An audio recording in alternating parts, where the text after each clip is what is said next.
19వ అధ్యాయం 1వ వచనం నుంచి మనం చూస్తే ఆ యొక్క గొలియాతును జయించి వచ్చినటువంటి దావీదు గురించి వ్రాయబడినటువంటి మాట, యోనాతాను దావీదును తనకు ప్రాణ స్నేహితుడు భావించుకొనెను అనే భాగం కనిపిస్తుంది.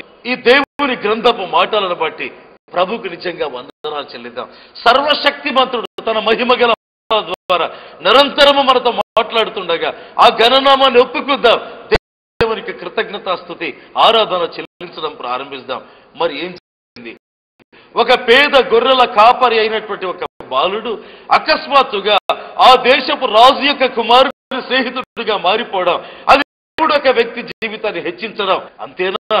దేవుని గ్రంథంలో గమనిస్తే గీతం 6వ అధ్యాయం 11 నుంచి మనం గమనిస్తే దేవుని వాక్యం ఏమని చెప్తుందంటే, లోయలోని చెట్లు ఎట్లున్నవో చూచుటకు అడి చెప్పుతూ ఆ యొక్క అనుభవాలను గురించి మాట్లాడుతూ అక్షోట వృక్షోద్యానమునకి అచ్చట తెలియకయే నా జనులలో గనులకు వారిని కలుసుకుంటే అనేటువంటి మాట కనిపిస్తుంది. ప్రియ దేవుని బిడ్డలారా, ఏంటి దాని అర్థం?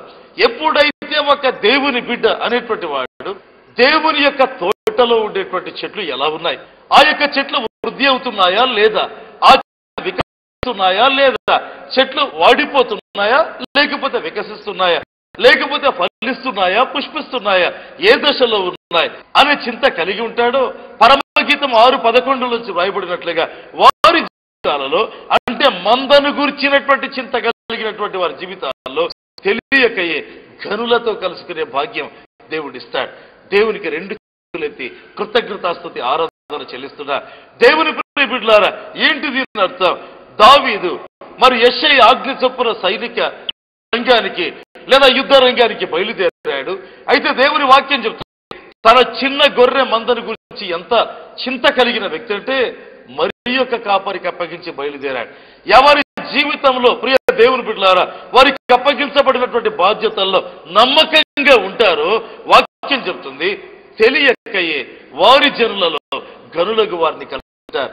అందుకే దావీదు ఇశ్రాయేలు దేశపు రాజకుమారునికి స్నేహం ఏర్పడింది, లేదా దావీదు ఇశ్రాయేలు దేశపు రాజకుమారునికి స్నేహితుడైపోయాడు. నీ జీవితంలో నా జీవితంలో సంఘములను గురించిన చింత పౌలన్న మాట జ్ఞాపకం చేసుకుందామా? వీటన్నిటికంటే సంఘములన్నిటిని గురించిన చింత నాకున్నది అన్నాడు.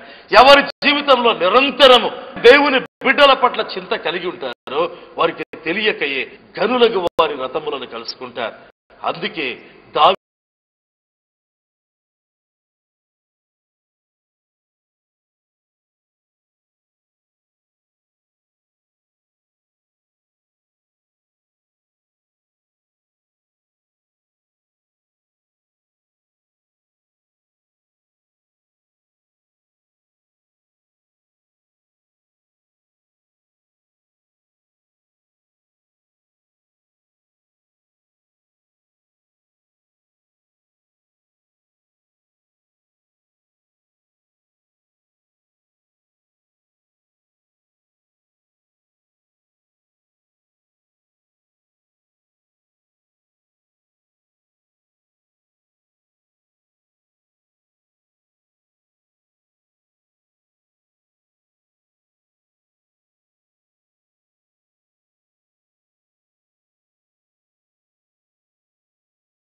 నా ప్రియుని దానను అని తన సాక్ష్యం చెప్పడం ప్రారంభించింది. సంఘం ఎవరంటే, షూలమ్మితి ఎవరంటే పద్మములలో మేపుచున్న తన ప్రియుని యొక్క వ్యక్తిగా చెప్పుకోవడం ప్రారంభించింది.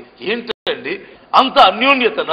పరలోకపు పెళ్లి కుమారుడైనటువంటి యేసుక్రీస్తుకు ఇహ సంబంధంగా ఈ లోకంలో ఉండేటువంటి వధువు సంఘం షూలమ్మితికి పైభాగాలు గమనిస్తే, పరమగీతం 6:1 నుంచి గమనిస్తే ఆ యొక్క స్త్రీ తన ప్రాణప్రియుడు ఉన్నాడు అని అడగడం ప్రారంభిస్తుంది. అప్పుడు ఆమెకు తెలిసిన వార్త, ఉద్యానవనములో ఆ యొక్క పద్మములలో మేపేదానికి వెళ్ళాడు అనేటువంటి వార్త తెలుసుకుంటుంది. తీరా ఆ చోటికి వెళ్లితే ఎప్పుడు ఉద్యానవనములోనికి స్త్రీ వెళ్ళిందో అప్పుడు చెప్పగలిగింది, నేను ఉద్యానవనములలో మేపుచున్న దానని. ఈ యొక్క ఉద్యానవనం అనేటువంటిది ఏంటంటే రకరకములైన చెట్లుంటాయండి, రకరకములైన పుష్పములు పుష్పించేటువంటి చెట్లుంటాయి, రకరకములైన ఫలములు ఉండేటువంటి చెట్లుంటాయి. అదొక ఉద్యానవనం.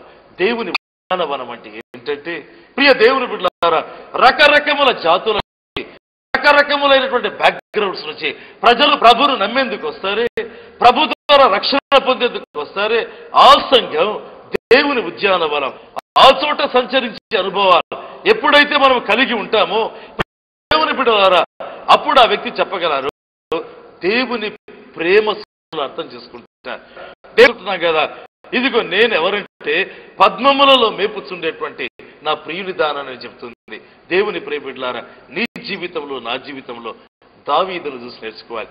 తన దగ్గర చిన్న మంద ఉంది, ఆ యొక్క మందను విడిచిపెట్టలా, తోటలకు లేకపోతే నక్కలకు విడిచిపెట్టలా, ఒక కాపరికి అప్పగించి వచ్చాడు.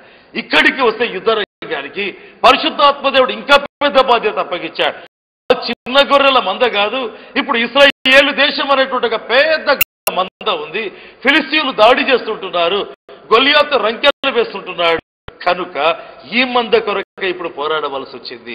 అక్కడ ఉన్న చిన్న గొర్రెల మంద కొరకై ఎలుగుబంటి సింహంతో పోరాడాడు. ఇప్పుడు ఈ పెద్ద గొర్రెల మంద కొరకై గొలియాతుతో పోరాడాలి. ఎవరికి ఆధ్యాత్మిక చింతన ఉంటుందో, ఎవరికి సంఘముల పట్ల చింత ఉంటుందో, ఎవరికి సంఘములని ఒక్క గొర్రె పట్ల చింత కలిగి ఉంటాడో, దేవుని ప్రియ బిడ్డలారా, మనం తెలుసుకోవాలి.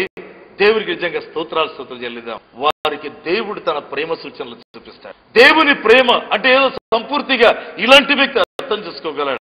అంతేకాదు, తెలియకయే జనులలో ఘనులుంటారే, రాజకుమారుడైన యోనతాను లాగా అలాంటి వారితో పరిచయాలు ఏర్పడి దేవుని మహిమార్థమై